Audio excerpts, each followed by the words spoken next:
നിങ്ങളുടെ favourite shows ഇനി ഒരിക്കലും മിസ്സാവില്ല. ഇപ്പോൾ C5 കാണും നിങ്ങളുടെ ഫേവറേറ്റ് ഷോസ് തികച്ചും സൗജന്യമായി. ഇങ്ങനൊരു അവസ്ഥയിൽ പറയാൻ പാടില്ലെന്ന് എനിക്കറിയാം, എങ്കിലും പറയുക.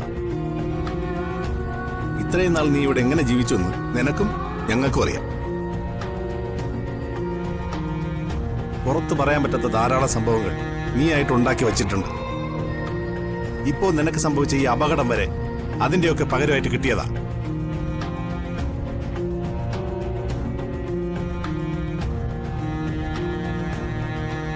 അത് മനസ്സിലാക്കി ഇനിയെങ്കിലും മര്യാദയ്ക്ക് ഇവിടെ ജീവിച്ചാൽ കൊള്ളാം.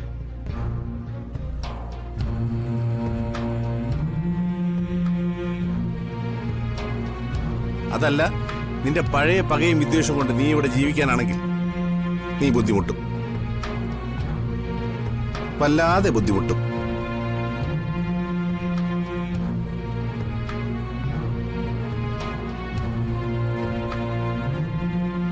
അതെ, ഒരു കുടുംബത്തിൽ പെരുമാറേണ്ട ചില സാമാന്യ മര്യാദകളൊക്കെ ഉണ്ട്.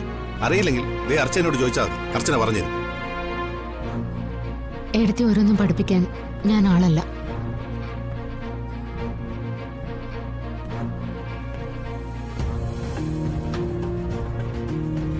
പക്ഷേ എനിക്ക് മനസ്സിലാവും കുഞ്ഞിനെ നഷ്ടപ്പെട്ട വേദനയില്ല ഏട്ടത്തി ഉള്ളതെന്ന്.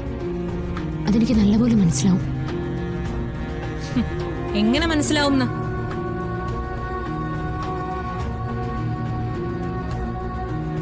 നിനക്ക് കുഞ്ഞിനെ നഷ്ടപ്പെട്ടു പോയിട്ടുണ്ടോ?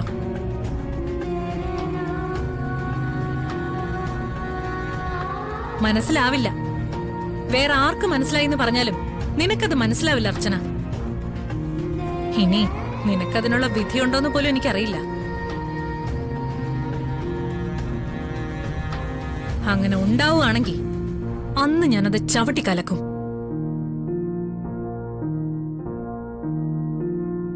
അന്ന് മനസ്സിലാവും നിനക്ക് എന്റെ വേദന എത്രമാത്രമാണെന്ന്. അവന്തികേ,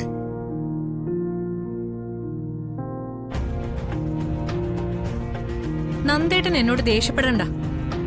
നന്ദേട്ടൻ എന്നോട് സംസാരിക്കുന്നതും ഉപദേശിക്കുന്നതും ഒക്കെ ഞാൻ ചിലപ്പോ കേട്ടൂന്ന് വരും, അനുസരിക്കുകയും ചെയ്യും. അതുപോലെ ദേ ഇവളെന്നെ മര്യാദ പഠിപ്പിക്കാൻ വരണ്ട.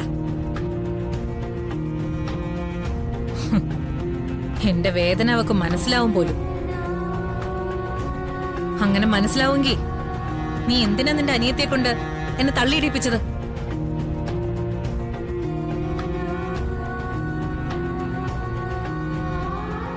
നീ ഇനി ഇവിടെ നിന്ന് എത്ര കണ്ണ് നിറച്ചു കഴിഞ്ഞാലും ഇതൊക്കെ നിന്റെ അഭിനയമാണെന്ന് എനിക്കറിയാം.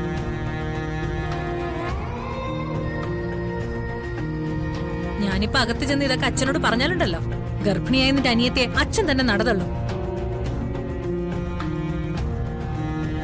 പക്ഷേ ഞാനത് പറയില്ല.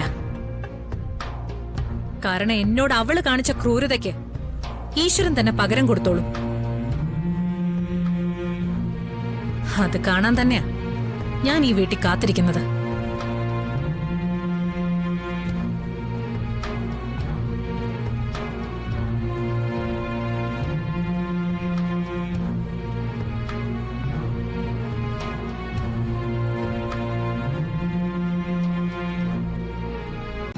ഡൗൺലോഡ് ചെയ്യൂ C5 ആപ്പ്. കാണൂ എല്ലാ എപ്പിസോഡുകളും സൗജന്യമായി.